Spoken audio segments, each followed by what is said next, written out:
Welcome to the second day of Prepathon. This is another fantastic, maybe the most fantastic session we are doing because we brought in the most amazing special guest just for you, this fine fella.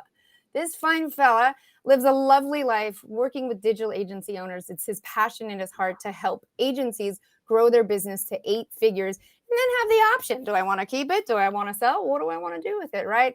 So this growth and promotion of freedom for digital agencies and agency owners, we have Jason Swenk in the house today. Super honored to have you here. Super wonderful to get to be with you, to get to share the air with you. So Jason, welcome to the stage. Thank you for being here.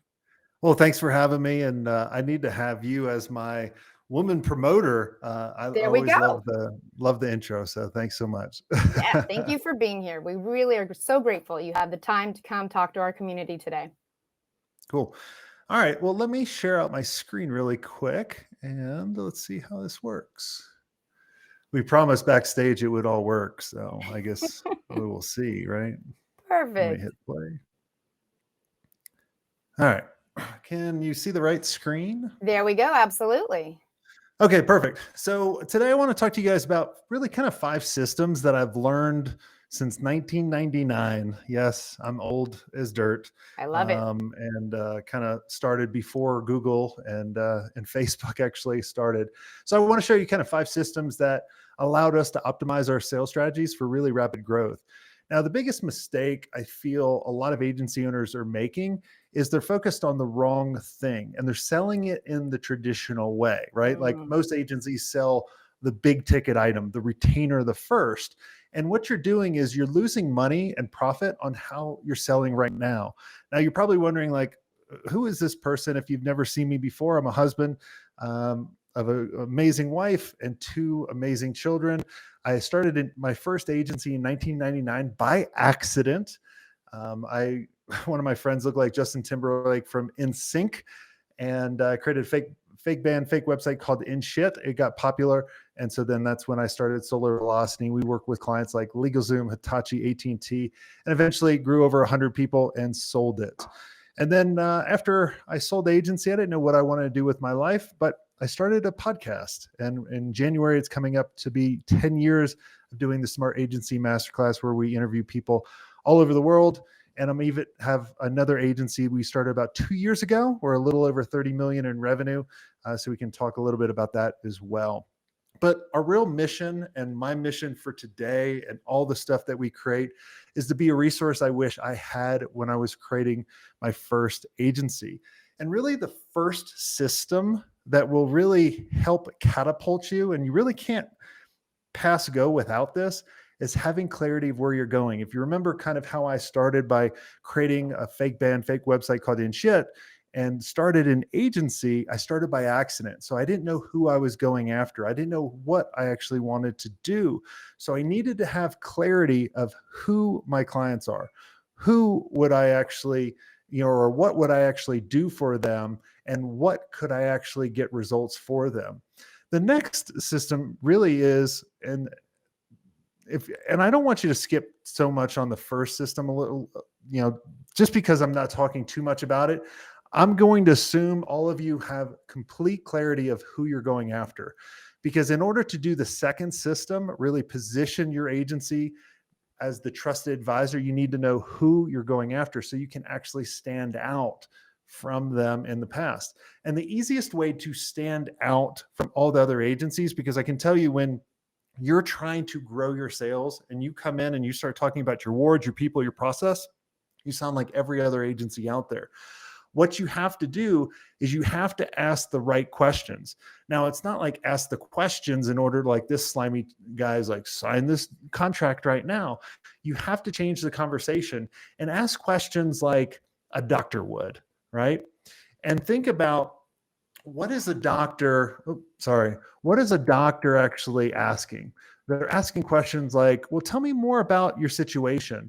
What is, what's going on? Where are you now? Where are you wanting to go? What are those biggest challenges? And then you can actually position yourself in the right way. Too many people are, getting frustrated, and we're just talking about our agency right now. And then what we do is we go in and start building the proposal. And then we start pitching to them right away. And then what happens? That prospect actually ghosts you, which is pretty frustrating.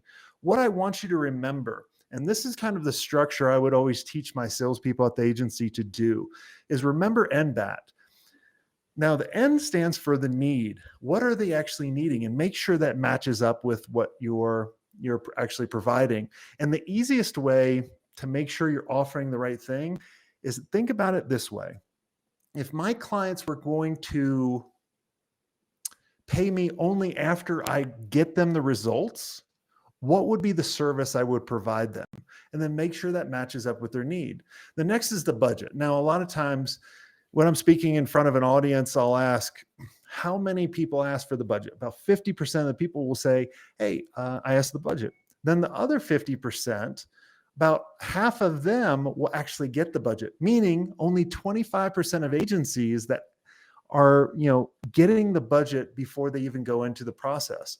So I want to give you an easy way to get the budget 99% of the time. I almost feel like it's kind of like the, what's that one movie, Anchorman, when he's like the Sex Panther, he's like, it works 60% all of the time. But it really does work 99% of the time. So here's how it works. Whenever I ask, hey, what's your budget? They're going to say, well, I don't have a budget. And you can play it two ways. If you have the personality for it, you can do the first one. Be like, cool, I love working with people that don't have a budget. So I don't have to worry about money. We can test out all kinds of amazing, cool things. And then you shut up. And then you kind of transition to the second thing, or this could be the first thing if you don't want to mess with them a little bit. I'd be like, I just need to know some kind of range of what you're trying to stay around, so I know if we're the right fit for you.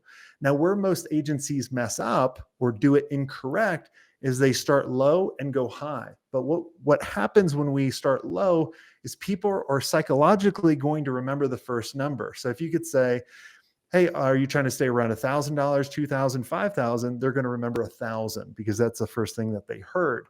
Now, if you start high, and this is what I would do, I was be like, hey, what are you trying to stay around? Are you trying to stay around $1 million, $100,000, $50,000, $10,000? What's your range? You almost get it every single time. The next is the authority. Now, I'm not going to ask the prospect, are you the authority? Can you make the decision?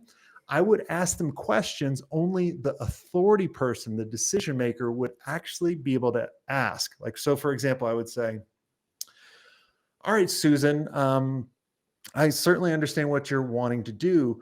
How does building a lead generation system, how does this fit with the overall business plan that you have for the business? Can you tell me more about that?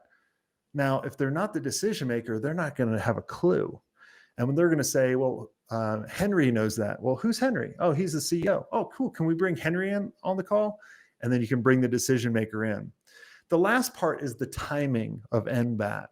If your prospect needs this done tomorrow, they're probably unlikely going to be a good client for you. I always had a motto, there's no such thing as a bad agency client. There's only a bad prospect or a bad process. And on this, it could be a prospect. Now, I do want to give you a hint. If someone comes to your agency for a rush fee, this is a way to add immediate revenue on top. Most agencies, in order to win the deal, will be like, yeah, I can do it in this time. But you're doing it the wrong way. You should charge a rush fee. So let's say like someone would come to me, I'd say, cool, we can do this. Now, this is an extreme circumstance. We're going to have to push all of our clients back. So we're going to charge a 50% increase in our normal pricing. If they need it done, they'll pay it. Now, what you're probably saying too is, well, what about the clients I have to push back? They're going to hate me. Well, you're going to look for the clients that you might have to push back 2 weeks. And it's not a critical timeline. It's just a timeline that you laid out. And then you're going to call them up and you're going to say, I have good news and I have bad news. The good or the bad news is I have to move your deadline back 2 weeks. And they're going to be like, well, what's the good news? The good news is I'm going to give you a 10% discount. So now you're making 40% on top of that. So that's just a little quick hack I did not plan on telling you today. All right. So let's talk about kind of some more of the questions that we would ask in order to position yourself as kind of the choice rather than a choice. Now, if you can remember the 3 I's after you qualify the prospect, remember NBAT's to qualify. The 3 I's now is to position you as that authority piece. The first I is, what is the biggest issue that they're actually having within their business? So this is more about, like, they told you what they want, but what's the biggest problem? Like, what is it? Is it because we're not generating any leads? Cool. The next I then is, what's the impact on their business? And you do not tell them the impact. If you tell them the impact, you're going to lose. You have to get them to tell you the impact. So then they'll be like, man, it's cost me $1 million a month. Wow, that's a lot. Or is it a lot? Is that important to you to solve? And that's the last I. Now, this will allow you to come back to them to follow up, especially if they start trying to ghost you. Be like, hey, Susan, man, I haven't chatted with you in a while. I presume you solved that $1 million lead generation problem. Oh, no, you didn't? Cool. These are the kind of the levers that you pull in order to position your agency. Now, the next part, remember I was telling you a lot of agencies are positioning their big offer, right? That big ask. They're positioning that retainer, which is basically saying, will you marry me right off the bat? And anybody that's going to marry you right off the bat is probably not, the wrong client. Now, what we need to do is we need to position it different. We need to make it easier decision. We need to make it less risky. And so I want to tell you a little bit about one of the clients that we've helped, and they went from $25,000 a month retainers to $87,000 a month in 2 months by just doing one thing. And they implemented what I call this foot in the door offer. And what this is an irresistible offer that converts clients 2 times faster. So if you're converting clients, I've even seen it, like if your normal process is like a month, we probably can convert them in a couple of days, maybe even like less than a week. And so the traditional approach of this one client was closing at 50%. They were taking 60 days on their sales cycle. Their average retainer was 5,000, a month. And they were basically holding on to their clients for 6 months, and they were selling kind of month-to-month contracts, right? So you can kind of see that they weren't making that much money. Now, the new approach, we increased their closing rate by over 85% because we made it easy, and I'll walk you through how we did it. Their sales cycle went to less than 30 days. Their average retainer went above 8,500, and it was all yearly revenue. So every client they brought in was well over the 6-figure mark for that year, rather than the 30 to 60,000, depending on how long they actually kept them. Now, if you think about, when you go into the doctor's office, the doctor never prescribes. They don't sell, they prescribe. And this agency didn't sell, they educated, and then they prescribed, right? And so what we really want to look at is the foot in the door really usually points out an opportunity that they don't want to miss out on. And so what this one agency that we were helping out was, they really chose to do an SEO opportunity analysis. It's basically an audit. It's just a better word rather than saying an audit. And so what we wanted to do was we wanted to create a low barrier to entry. We made it easy for them to understand. It led to the core offer. It created a higher perceived value, and they had a positive first transaction, right? So like some examples of a foot in the door could be like an audit. It could be, a customer journey map. It could be discoveries, could be roadmaps, could be, blueprints, there's all kinds of different things. You can look at your core service and think about what can you slice off of your core service. Now, what we don't want to do with our foot in the door is we don't want to go off and, go off by ourselves and then return with the results. We also don't want to just run some stupid, report and then send them a report. And we don't want to make it generic. Remember, you need to position the foot in the door and you do it with them. So like, for example, with that one client, we're going to look at and going, like if I go back and tell you the story about the SEO company, right? Like remember, they were selling $5,000 a month retainers month to month, basically keeping them half the year. And they were selling a month-to-month contract. We basically positioned a foot in the door, that opportunity analysis, to build with that prospect. And so they paid them a small fee, and we made it irresistible. And we did this by this way. And we said, look, there's 3 possible outcomes. You're going to love the plan and you'll go execute it yourself. If that's the case, I wish you luck. Number 2, you love the plan and you want our help, which is the most common. And we can talk about how that works. Number 3, you don't like the plan, I give your money back. So there's nothing for you to lose. So it's a great qualification. Then what we did is, as we're building this plan with them, we basically got to the end and we said, hey, we point out this huge gap. And then we started positioning what we call the project to solve that foot in the door and highlight it. So once you review the findings or the direction, you show them the direction they need to take from the foot in the door, and you ask them one simple question. Do you think this is a good plan? What do you think they're going to say? They helped you build it, or you made them think they built it. So they're going to say, yeah, I think it's a good plan. The last question to close them for the next project, do you want my help? That's it. Now, my client offered to fix their problem, and they found that the audit really led to the 3-month project, right? And the 3-month project, because I asked him, I said, how long does it take you to get results in SEO? He's like, 2 months. I'm like, cool. Let's do 3 months. So it gives you time to show them a return. And so I said, well, let's just charge your normal rate, $5,000 a month, but we'll charge them $15,000. Okay, cool. So then they started doing the project. And then once we were in the project, now we started positioning, after they started seeing the results, then we started positioning the retainer. Now, the cool part that happened was, now they started seeing the results. Now it wasn't as risky anymore. They had trust, and they were working with them. They know, like, and trust this particular agency. Now they can position the retainer for a year contract. Also, they can position the year retainer for a lot more, $8,500 a month rather than $5,000, right? And then as you start positioning the retainer, you ask them the same thing. Do you think this is a good plan? Well, yeah, because they've helped build it over the past 2 months. Would you like our help with this? That's really how you can close it. So my client was able to do this, and now they were making well over 6 figures per client bringing in, which was more predictable. This was $42,000 more per client. So if we wanted to go over kind of the 5-step process for optimizing your revenue growth, it's really this. It's clarity. Who's your ideal client, and what can you do for them? And remember what I told you.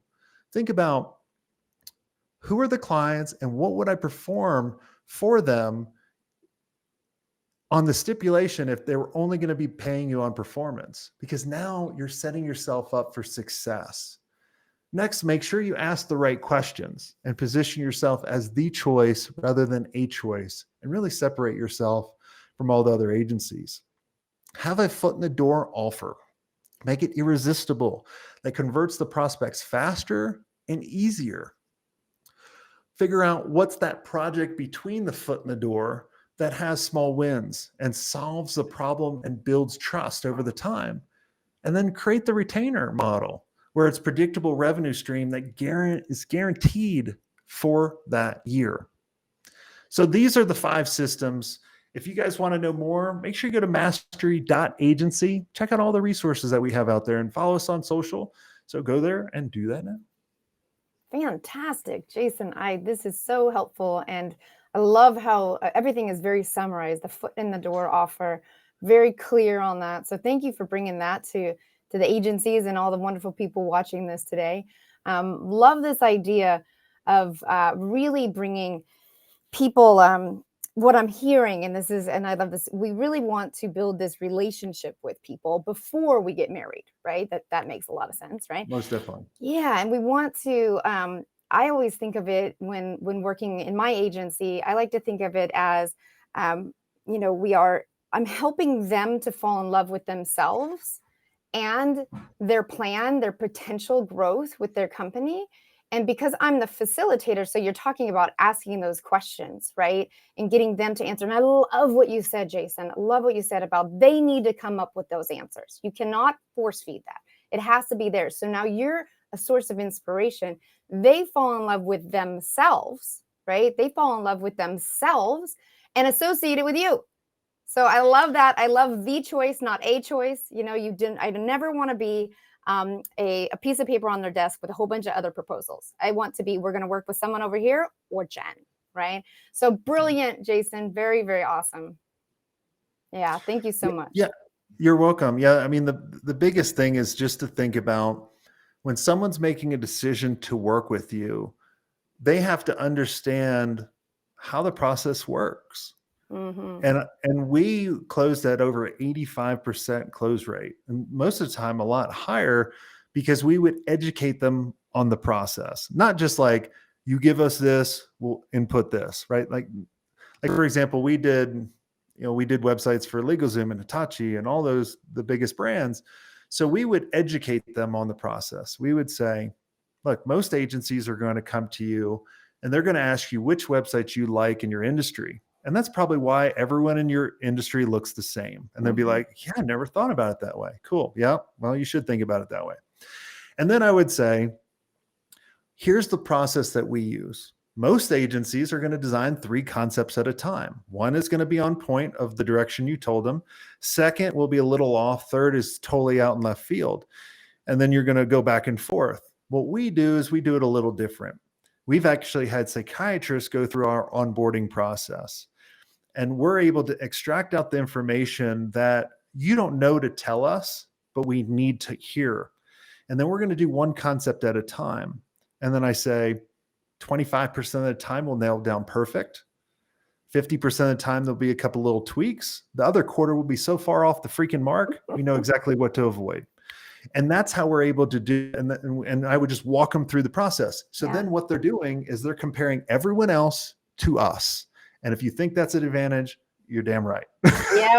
Yep. Absolutely. Yeah. I love that. I love the perspective. I love getting on this, helping the client, the end client, to really get on the same page with you and also on the same page with themselves, right? And to get this, I love the idea of like, we're going to find the root here, the root of the issue, and we're going to not be everybody else, to really stand out, to really stand out and to really help them, I don't know. I love when people fall in love with their future again, So wonderful. And I love the foot in the door concept.